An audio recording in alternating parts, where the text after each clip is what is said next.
Good morning बच्चों। बौद्ध धर्म के इतिहास सांची स्तूप के दूसरे भाग में मैं आप सबका स्वागत करता हूं। आज हम पढ़ेंगे जैन धर्म के बारे में। और जैन धर्म की बात चलती है तो शुरुआत होती है पहले तीर्थंकर जो संस्थापक माने जाते हैं, उनका नाम था ऋषभदेव। और 23वें तीर्थंकर जो महावीर से पहले हुए, उनका नाम था पार्श्वनाथ। और वास्तविक जो संस्थापक माने जाते हैं जैन धर्म के, उनका नाम है स्वामी महावीर, जो 24वें तीर्थंकर हुए। एक बार पुनः, क्योंकि बहुत इंपॉर्टेंट है। पहले जो तीर्थंकर मतलब जो टीचर हुए वो थे पहले ऋषभदेव, 23वें है पार्श्वनाथ, और 24वें तीर्थंकर हैं, उनका नाम है स्वामी महावीर। और जैन में ये परंपरा 24वें तीर्थंकर के बाद जो है वो खत्म हो गई, समाप्त हो गई। उसके बाद किसी को भी जो है वो गुरु का दर्जा नहीं दिया गया। अब बात करते हैं हम जो 24वें तीर्थंकर हुए, जिनका नाम है स्वामी महावीर, उनके संदर्भ में जैन धर्म के मूल प्रवर्तक के विषय में यदि बात करें तो महावीर स्वामी का जन्म जो है 540 ईसा पूर्व के आसपास माना जाता है। विद्वानों के अलग अलग मत है और आपको अलग अलग किताबों में इसके जन्म से संबंधित अलग अलग जो है वो तिथियां मिलेंगी। इनमें बचपन का जो नाम था उनका वर्धमान था और वह लिच्छवी वंश के थे। वैशाली जो आज बिहार का हाजीपुर जिला है, याद रखना वैशाली कहाँ है, हाजीपुर जिला आज वर्तमान में बिहार का, में उनका जो है साम्राज्य था। और गौतम बुद्ध की ही तरह वे भी राजकुमार थे। और वर्धमान ने बिल्कुल ठीक उसी प्रकार से बुद्ध की तरह जो है अपना सारा राजपाट जो है छोड़ दिया था। 30 वर्ष की अवस्था में ही कहीं दूर जाकर 12 वर्ष तक उन्होंने जो है कठोर तप किया, घोर तप किया। और इस पूरी अवधि के दौरान वे अहिंसा के पथ से भटके नहीं और खान पान में भी बहुत संयम के साथ काम लिया। और सच कहा जाए तो राजकुमार वर्धमान ने अपनी इंद्रियों को संपूर्ण रूप से वश में कर लिया। और 12 वर्ष के कठोर तपस्या के पश्चात 13वें वर्ष में उनको महावीर और जिन, महावीर जिसको मतलब हुआ जिन विजय के नाम से जो है जाना जाता है, और उन्हें परम ज्ञान की प्राप्ति हुई 12 वर्षों के पश्चात कठोर तप के करने के बाद। महावीर स्वामी जो है जैन परंपरा के अनुसार, जिसकी बात हो चुकी है कि 24वें तीर्थंकर कहलाए, और उनको उपदेशों में कोई नई बात नहीं दिखती। पार्श्वनाथ की 4 जो प्रतिज्ञाएं थी, जो शिक्षाएं थी, उनमें 5वीं प्रतिज्ञा और शामिल कर दी गई, और वो था पवित्रता से जीवन बिताना। और उनके शिष्य जो है वो नंगन घूमते थे, इसलिए वे निर्ग्रंथन कहलाए। इसके पश्चात जो है बात करेंगे हम, वो है कि बुद्ध की ही भांति महावीर स्वामी ने शरीर और मन की पवित्रता, याद रखना शरीर और मन की पवित्रता, अहिंसा और मोक्ष को जीवन का अंतिम उद्देश्य माना। 3 चीजें, पवित्रता कैसी, मन की पवित्रता, अहिंसा और मोक्ष, इन तीनों के ऊपर उन्होंने जीवन को बिताने के लिए कहा। आत्मा का जो परमात्मा से मिल जाना ही जो है जैन धर्म में मोक्ष माना गया है। देखिए यहाँ मोक्ष की परिभाषा जैन में आपको बिल्कुल अलग मिलेगी। आत्मा का परमात्मा से मिल जाना जो है मोक्ष कहा गया है, जबकि बौद्ध धर्म जो है पुनर्जन्म से मुक्ति ही निर्वाण कहा गया है, कि मोक्ष तब है जब आप उसको जन्म मरण के बंधन से छूट जाते हैं, तो बौद्ध धर्म के अनुसार उसे मोक्ष कहा गया। तो लगभग 30 वर्षों तक महावीर स्वामी ने इन्हीं सिद्धांतों पर प्रचार किया, और 72 वर्ष की आयु में उन्होंने राजगीर के निकट जो है पावापुरी नामक स्थान में उन्होंने अपने शरीर को त्याग दिया। याद रखना इंपॉर्टेंट है, पावापुरी नामक स्थान में अपना शरीर को त्याग दिया राजगृह में 72 वर्ष की आयु में। समय बीतने के साथ साथ क्या हुआ कि इस धर्म में भी जो है वो विकृतियां आने लगी, और लोगों ने इस धर्म को चलाने के लिए अपनी तरह से जो है वो डिवाइडेशन कर दी। और वो था 300 ईसा पूर्व के समय का। उस समय क्या हुआ, 2 संप्रदाय में जो है वो विभक्त हो गया। एक है दिगंबर और एक है श्वेतांबर। नाम से ही पता लगता है, दिगंबर का मतलब हुआ जो व्यक्ति जो है नंगे घूमते हैं, जिस प्रकार से परंपरा जैनियों में रही थी महावीर से शुरू से ही। तो उनको कहा गया, जो वस्त्र धारण नहीं करते थे उन्हें कहा गया दिगंबर। और श्वेतांबर जो है, श्वेतांबर जो थे वो उनका अहिंसा में जो है वो कुछ गहराई में ही विश्वास था, इसलिए उन्होंने जो है एक तो सफेद वस्त्र पहने और साथ में मुंह पर ऊपर जो है पट्टी, इस सफेद पट्टी जो बांध कर चलते हैं। आपने देखा होगा कभी अगर मिलते हैं तो इस तरह से वो भी जैन है, दोनों ही जैन है, लेकिन एक दिगंबर है और दूसरे जो है श्वेतांबर है। सिर्फ इतना फर्क आपको आना चाहिए। जैन धर्म का प्रचार सब लोगों के बीच नहीं हुआ, क्योंकि उन्होंने जो नियम थे वो ज़्यादा कठिन थे। इसके कारण जो है, जो जैनिज़्म की जो संख्या है वो बहुत कम है, या बहुत कम देशों में जो है जैन धर्म के अनुयायी आपको मिलेंगे। इसके बाद जो हम बात करेंगे वो है जैन धर्म की शिक्षा। तो शिक्षा सबसे इंपॉर्टेंट है कि ये कहना क्या चाहते हैं या सिद्धांत क्या थे, जिन सिद्धांतों के ऊपर जैन जो है अपना जीवन जो है यापन करते हैं, पूरी जिंदगी को जीते हैं। तो उसका कुछ न कुछ तो है वो सिद्धांत रहते होंगे, तो उनके बारे में हम बात जो करेंगे। अधिकतर जो सिद्धांत हैं वो महावीर के जीवन से ही लिए गए, लेकिन कुछ बाद में भी ऐड किए गए हैं। पहली जो शिक्षा है वो है त्रिरतन। त्रिरतन मतलब, अगर रतन अगर समझते हो, रतन जो है वो सब उनकी जो है कीमत बहुत ज़्यादा होती है, तो इसलिए इनके लिए ये कीमत तीन बातें जो बहुत रत्नों के समान है। पहले है सम्यक ज्ञान, मतलब सच्चा और पूर्ण ज्ञान होना चाहिए, अधूरा ज्ञान नहीं होना चाहिए। दूसरा है सम्यक दर्शन, मतलब तीर्थंकरों में विश्वास होना चाहिए पूरी तरह से। और सम्यक चरित्र, मतलब दैनिक जीवन में नैतिक चरित्र रखना। ये तीनों चीज़ें बहुत इंपॉर्टेंट है। आपका चरित्र जो है नैतिक होना चाहिए, चरित्र आपका किसी भी तरह से नैतिक से बाहर नहीं होना चाहिए। और तीर्थंकरों में विश्वास होना चाहिए और सच्चा और पूर्ण ज्ञान होना चाहिए। इसको कहा गया त्रिरत्न। ये पहली शिक्षा है, अगर इसी में आप खरे उतरते हैं फिर आप दूसरी शिक्षा में जाएंगे। और दूसरा जो इनका जो सिद्धांत या शिक्षा थी वो था अहिंसा, जिसकी बात पहले भी हो चुकी थी। और अहिंसा की बात जब जब आती है तो महात्मा गांधी का नाम भी जो सामने आ जाता है, क्योंकि उन्हें अहिंसा के पुजारी कहा जाता था। ठीक उसी प्रकार उन्होंने भी शायद यहीं से ही इसका भाव जो है वो लिया होगा, उनके दिमाग में बैठ गया होगा। देखिए, जब भी हम किसी चीज़ को पढ़ते हैं ना, तो हमारी शिक्षा धार्मिक तौर पर कहीं भी किसी जगह जो हर्ट भी होती है और किसी न किसी जगह हम उसको अच्छा भी लगता है उसका कैप्चर भी कर लेते हैं। तो वैसा ही हुआ होगा महात्मा गांधी के साथ कि उन्होंने जब, उनको आदत थी कि बहुत सारी किताबों को पढ़ना, हो सकता है उन्होंने जब जैन को पढ़ा होगा, बौद्ध को पढ़ा होगा, तो उन्हें भाव वो अपने गहराई में उतर गए उस चीज़ को लेकर। तो यहाँ पर भी जैन ने क्या कहा, उन्होंने 6 प्रकार के जो है प्राणी जो है उसमें बताए। और उसमें था पृथ्वी काय, जल काय, वायु काय, अग्नि काय, वनस्पति काय और गतिशील काय। यहाँ यहाँ जो है वो क्या होते हैं, जीव होते हैं जिनमें जान होती है। और वे जो है कहते हैं कि प्रेम, सहानुभूति तथा संयम पूर्ण व्यवहार ही अहिंसा है। और किसी भी प्राणी के प्रति तन मन वचन और कर्म में कोई अनुचित व्यवहार हिंसा है। हिंसा की विधि उन्होंने और अहिंसा का भी कहा कि अगर आप किसी के साथ प्रेम रखते हैं, सहानुभूति रखते हैं, संयम रखते हैं, उनके साथ अच्छा व्यवहार करते हैं, पूर्ण व्यवहार करते हैं, तो वो हुआ अहिंसा। लेकिन आपका व्यवहार, उन्होंने अहिंसा को जो है पूर्णतः तक ले गए, वो पूरी तरह से जैसे जैसे समय व्यतीत होता चला गया। तो ये संप्रदायों में जब विभाजित हो गया, तो जो श्वेतांबर थे वो इस अहिंसा को बहुत आगे तक ले गए। और उन्होंने ये माना कि वायु में भी जो कुछ जीव होते हैं, या जब आप चलते हैं धरती के ऊपर तो तब भी जीव होते हैं, या अगर पानी आप पीते तो उसमें भी जीव होते हैं। तो इसलिए उन्होंने क्या किया, मुंह के ऊपर जो है वो सफ़ेद कपड़ा बांध दिया, ताकि जो है उन जीवाणुओं को बचाया जा सके। या चलते हुए वो क्या करते थे कि वो जहाँ जिस जिस रास्ते पर चलते थे उसे साफ करते चले जाते थे, या फिर जो है जो पानी था उसे छान कर जो है वो पीते। तो इस प्रकार अहिंसा का भाव जो है वो जैन में बहुत ज़्यादा देखने को मिलता है। ये उनका दूसरा जो है सिद्धांत है। तीसरा है भीषण तप, क्योंकि इनके जो 24वें तीर्थंकर हुए महावीर भगवान, तो उन्होंने भी 12 वर्ष तक जो कठोर तप किया और 13वें वर्ष में जाके उन्हें जो ज्ञान की प्राप्ति हुई।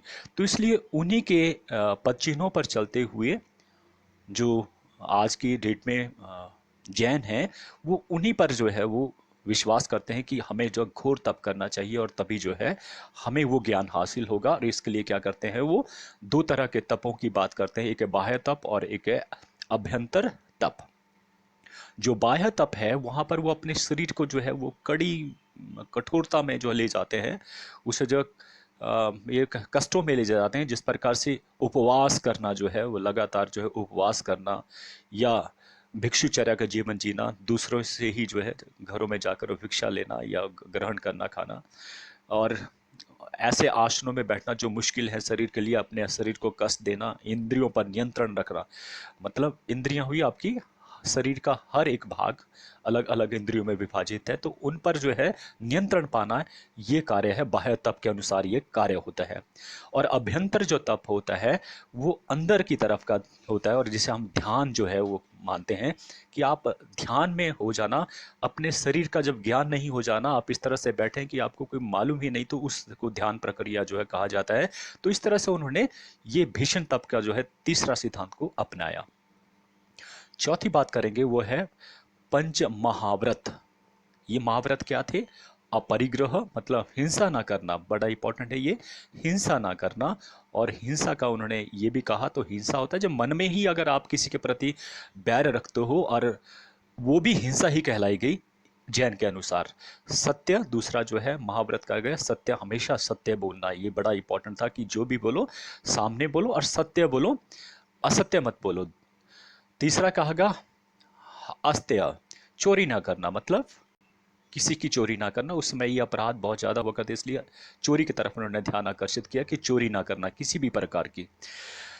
अपरिग्रह, यह चौथा महाव्रत था। संपत्ति न रखना, कि किसी भी प्रकार की संपत्ति अपने पास न रखना, इस प्रकार का लालच या इस प्रकार का मोह रखना भी वर्जित माना गया, ये चौथा महाव्रत। पांचवा कहा गया ब्रह्मचर्य। ब्रह्मचर्य का मतलब कि हमेशा जो है वो अकेले ही जीवन व्यतीत करना, कभी शादी मत करना। इस प्रकार से ये 5 महाव्रत जो है वो रखे गए। लेकिन समय बीता तो एक छठा व्रत भी डाल दिया गया, और वो था रात्रि के समय भोजन ना करना। तो इस प्रकार से ये 5 जो है महाव्रत हैं जैन के सिद्धांतों में। चौथा, उसके बाद आता है पांचवा जो है वो है समानता के सिद्धांत में विश्वास। बौद्ध धर्म की ही भांति जो है जैन धर्म में भी जाति भेद को स्वीकार नहीं किया गया, और प्राचीन जैन जो है ग्रंथों में कहा गया है कि सच्चा ब्राह्मण वही है जिसमें राग, द्वेष और भय पर विजय प्राप्त कर ली हो, और उसे इंद्रियों पर निग्रह रखना आता है। समानता का सिद्धांत ने ही जो है जैन धर्म को काफी हद तक फैलाने में साथ दिया, क्योंकि शिक्षाएं ही जो है वो डिपेंड करती है, अगर आपकी शिक्षाएं कैसी हैं, लोगों को वो रुचिकर है, उसके संबंध में, उसके ज्ञान में वो आती हैं, तो वो धर्म जो है चलता है। तो इसी प्रकार से जो है ये समानता के सिद्धांत ने भी जो जैन धर्म को जो है काफी आगे तक लेके गए। ये पांचों उनका सिद्धांत है। छठा जो है वो है कर्म में विश्वास। देखिए कर्म में, ये हर धर्मों में अगर आप देखेंगे, सभी धर्मों में जो है कर्म सिद्धांत में जो है विश्वास जताया गया है कि आपके जो कर्म है वही प्रधान है, और वही निश्चित करते हैं कि आपका आने वाला समय क्या होगा। कई धर्मों में जो है वो बाद में कहा जाता है कि अगले जन्म में आपको जो है कर्म का फल मिलेगा। कुछ जो है इसी ही जन्म में जो है इसके निवारण का जो है वो समय निर्धारित करते हैं, तो अलग अलग तरह से। लेकिन ये जरूर है कि आपका जो कर्म है वही निर्धारित करते हैं आपका आने वाला समय। अगर इसको इस तरह से भी लिया जाए, आपको ऐसे कर्म करने की जो है वो आदत हो जाती है जो जीने के लिए सही नहीं है, तो इसका मतलब आने वाला समय उन कर्मों के अनुसार आपका जीवन भी जो है कष्टमय ही होगा, क्योंकि जिन जिन लोगों को आपने कष्ट पहुंचाया है वो भी आपको आसानी से जीने नहीं देंगे। तो इस प्रकार से आपके जो कर्म है वो निर्धारित करते हैं कि आपका जीवन या आने वाला जीवन कैसे होगा, बुढ़ापा कैसे होगा। ये इसलिए कर्म बहुत इंपॉर्टेंट है, ये कहा गया जैन के द्वारा। अब सातवीं जो शिक्षा है वो है शुद्ध आचरण। बिल्कुल शुद्ध आचरण, चोरी ना करना, झूठ ना बोलना, लालच ना करना, चुगली ना करना, ये जितनी भी बुराइयां हैं उनसे दूर रहने को ही कहा गया शुद्ध आचरण। और आचरण के नीचे जो है 2 लाइन्स मैं जोड़ता हूं, आचरण से व्यक्ति के कुल का परिचय मिलता है। बड़ा इंपॉर्टेंट है, आपका आचरण जो है वो पूरे कुल का परिचय है। अगर आप अच्छा आचरण करते हैं तो माना जाता है कि सारे कुल के जो लोग हैं वो आपके ऊपर प्राउड भी करेंगे, और लोगों की पहचान में वो कुल जो है वो अच्छा ही होगा, मानेंगे ये फलाने कुल का व्यक्ति है तो बहुत अच्छा है। तो आचरण जो है बहुत निर्भर करता है आप कैसे जीते हैं अपनी लाइफ को। केवल मात्र ये समझ लेना कि हमने इतिहास को पढ़ा, और पढ़ा किस लिए कि हमें जो है वो 5 नंबर का बड़ा क्वेश्चन आता है उसके लिए पढ़ना है, पास होना है, तो मैं समझता हूँ फिर बिल्कुल गलत है। हम इसलिए बैठे हैं आपको पढ़ाने के लिए। आपका जीवन जो है अच्छा होना चाहिए, एक सभ्य लोग एक ऐसा जीवन जी जाओ धरती के ऊपर जिसके लिए आप आए हैं। और छोड़ दीजिए आपको क्या मिलने वाला न मिला, लेकिन एक चीज मैं जरूर कहना चाहूंगा, अगर आप अ, अपने नैतिक मूल्य खो देते हैं ना तो सब कुछ खो देते हैं। आपको कोई भी याद रखने वाला नहीं है। आपका जो अंतिम जो विदाई होती है ना, अगर उस समय जितने लोग आपके साथ पीछे लाइन में होते हैं ना, उतना मान लेना कि ये आपका जो है वो नैतिक मूल्य थे जिसके आधार पर लोग जो आपके साथ जुड़े और वो आपके साथ संवेदना रखते हैं। तो बेहतर है ऐसा जीवन जिए जिसके लिए जो है किसी को शर्मिंदा ना होना पड़े, आपके माँ बाप को, आपके गुरु को। तो ये शुद्ध आचरण की बात हम कर रहे हैं, जो आज देखने में बहुत कम मिलता है बच्चों में, बड़ों में भी। अब आता है आठवां, वो है 24 तीर्थंकरों की पूजा। उन्होंने जो है अ, ये कहा कि ये देवता मानकर ही, उन्होंने कहा कि ये देवता मानकर जो तीर्थंकरों की पूजा करनी चाहिए, और निर्वाण की प्राप्ति के लिए ये जरूरी है। निर्वाण अगर आपको प्राप्त करना है तो इसलिए आपको 24 तीर्थंकरों की पूजा करनी चाहिए। ये आठवीं शिक्षा के तौर पर उन्होंने माना। नवीं जो शिक्षा है वो है वेदों और संस्कृत भाषा में अविश्वास। उन्होंने दोनों ही चीज़ों को ऊपर जो है वो अविश्वास जताया। मैं यहाँ पर थोड़ा सा अगर एग्जांपल आपको दूं, ये ऐसा शायद इसलिए भी करना आवश्यक था। ये ठीक है कि बहुत सारी कुरीतियाँ आ चुकी थी, लेकिन पूरी तरह से नकार देना ये भी शायद जेन्युइन नहीं लगता है। लेकिन हाँ, एक ऐसा अगर आज हम देखते हैं किसी एक डॉक्टर के पास आप जाते हैं और फिर आप उसको बदल कर किसी दूसरे डॉक्टर के पास जाते हैं, तो थोड़ी बहुत कमियां वो बता देगा पहले डॉक्टर की, इसने ऐसा ठीक नहीं किया, वैसे ठीक नहीं किया। और तभी आप लोगों में एक्सेप्टेंस आती है कि सचमुच अब मुझे सही डॉक्टर मिला है। तो ये ऐसा भाव होता है कि जब आपने किसी चीज़ को नकारा तो उसके पीछे कोई कारण भी है। और दूसरा, इतना लेकर गहराई में लेकर चलें तो वो भी ज़्यादा सही नहीं है। तो हम बात कर रहे हैं वेदों और संस्कृत भाषा में अविश्वास। एक तो उन्होंने वेदों को नकार दिया, और मैं ये मानता हूँ कि वेदों को पूरी तरह से नकार देना ये गलत बात है। ये वैसा ही है जैसे हो सकता है कि आप जो है यूट्यूब से बहुत सारे आपको मिल रहे हैं, टीचर बहुत ज़्यादा हैं, मेरे से भी बेहतर आपको मिलेंगे। तो आपने क्या किया कि मुझे नहीं देखा, किसी और को देखा, और आपने जो है वो उससे सीख लिया। लेकिन कुछ बच्चों को ऐसा लगा कि नहीं, कुछ बातें जो है इस टीचर में अच्छी हैं और कुछ बातें वहाँ पर उस टीचर में अच्छी हैं। तो क्या हुआ कि जो कुछ कुछ अच्छा है ना, तो उससे मैं क्या करूँगा कि मुझे नकारने की आवश्यकता नहीं कि मैं जो है किसी टीचर को पूरी तरह से नकार दूं। तो आपने मुझसे भी सीखा, इसका मतलब क्या है कि अगर वेदों में कोई अच्छा चीज़ है उसको लेकर आप आगे बढ़िए, और किसी और धर्म में मिलता है तो वहाँ भी लीजिए।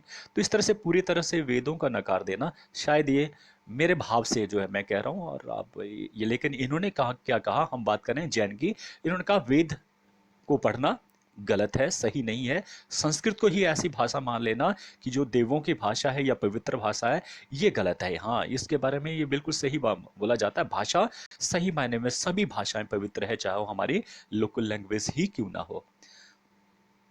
इसके बाद जो है 10वीं जो शिक्षा आती है वो है यज्ञों और बलियों में अविश्वास। देखिए, दो पिक्चर्स हैं, और जब भी मैं पिक्चर्स देखता हूँ ना, ये बलियों वाली, तो बहुत ही अफसोस होता है कि मैं किस जगह के ऊपर जो है कैसे लोगों के बीच में पैदा हुआ हूँ। कि अब तो चलो गवर्नमेंट ने बहुत ज़्यादा जो इसके ऊपर सख्ती बरती है, और आप सोचिए जरा है, एक धार्मिकता के नाम पर किसी को काट देना। पशु जिसको पास जो है वो भाव बताने का भाव नहीं है। ऐसा बताते हैं कि अगर आप ये वैज्ञानिक ने सिद्ध किया है कि जब कभी भी आप पेड़ के पास खड़े हो जाते हैं, मान लीजिए फूल बड़ा अच्छा सा सुंदर सा फूल है, और आप उसके पास खड़े हो जाते हैं, तो और उसको देखकर आप खुश हैं, बहुत खुश हैं, तो फूल भी जो है कि मानते हैं कि वो भी आपके भाव को समझते हैं, और वो बहुत खुश होता है। लेकिन अचानक क्या हुआ, आपने उसको पकड़ा और उसको अलग कर दिया, उसका धड़ अलग कर दिया, फूल को उसके शरीर से अलग कर दिया। तो आप सोचिए, जो पेड़ थोड़ी देर पहले आपके बारे में जो है बड़ा अच्छा सोच रहा था, देखिए कितना खुश हो रहा मुझे देखकर, उसका भाव वो क्या सोचता होगा कि ये क्या हो गया कि मेरे इतने सुंदर जो मेरा पार्ट था, हिस्सा था, उसको जो काट कर अलग कर दिया। तो आप सोचिए, यही चीज़ अगर आप लेकर चलते हैं, एक मेमना है जो बहुत अभी पता नहीं उसको कितना जीना था, आपने उसको जो है पकड़ा और धार्मिकता के ऊपर काट दिया। तो ये बहुत ही बुरा जो है वो मैं मानता हूँ कि धार्मिकता के तौर पर बहुत ही कलंक है। यज्ञ के ऊपर भी उन्होंने कहा कि यज्ञ भी जो है, क्योंकि ये खर्चीले हो चुके थे, लोगों के बस, आम लोगों के बस में नहीं था, तो इसलिए दोनों चीजों को उन्होंने जो है इनको नकार दिया। 11वीं जो शिक्षा आती है वो है ईश्वर में अविश्वास। यहां उन्होंने ईश्वर में भी अविश्वास पैदा किया है। उन्होंने कहा है कि जैन धर्म में उन्होंने कहा कि जो ईश्वर जो का जो स्थान है वो है तीर्थंकरों का। इसके अनुसार उन्होंने कहा कि ईश्वर संसार की रचना, इसका पालन और संहार करने वाला नहीं है, बल्कि निर्वाण प्राप्ति के लिए ईश्वर की आवश्यकता नहीं है। मनुष्य सादा और पवित्र जीवन व्यतीत करके भी निर्वाण प्राप्त कर सकता है। जरूरी नहीं है कि आप ईश्वर को ही माने कि ईश्वर है कोई जो है वो संहार करने वाला है, कोई पालन करने वाला है, तो इस प्रकार से, या रचना करने वाला, जिसे त्रिदेव की बात हमने करी थी, तो ऐसा कोई जो है चीज नहीं है। ये सदियों से इसी प्रकार से जो ब्रह्मांड चला है और मनुष्य को जो सादा और पवित्र जीवन व्यतीत करके ही जो निर्माण प्राप्त कर सकता है, ईश्वर की आवश्यकता नहीं है। ये कहा उन्होंने अपनी 11वीं शिक्षा में। और अंतिम जो 12वीं जो शिक्षा है वह है निर्वाण। निर्वाण से अभिप्राय है कि आवागमन के चक्कर से मुक्ति पाना, जन्म मरण के बंधन से मुक्ति पाना, और मनुष्य को इससे अंततः जो है शांति प्राप्त होती है, शांति के लिए जो है वो उसमें चला जाता है। तो निर्वाण जो है वो शून्यता कहा गया है, निष्क्रियता को कहा गया है, कि जब आप पूरी तरह से जो है निष्क्रिय हो जाते हैं और पूरी तरह से उस भगवान को ही जो है वो में समा जाते हैं, भगवान में समा जाते हैं। तो इस प्रकार उस व्यवस्था को कहा गया निर्वाण। और एक कब आता है, जब आप उन 11 शिक्षाओं को उनका पालन करते हैं, हृदय से पालन करते हैं, तो फिर अंत में आपको निर्वाण जो है वो प्राप्त होता है। तो ये था जैन के बारे में। अगर आपको अच्छा लगा होगा तो इसलिए मेरे लिए जो वो सबसे फक्र की बात होगी। अंत में मैं सिर्फ जो है आप लोगों को सिर्फ ब्लेस कर सकता हूँ, वो है भगवान आपको हमेशा जो है वो हंसता हुआ बनाए, आप अच्छे से रहें। इसी के साथ आज हमारा ये अध्याय खत्म होता है।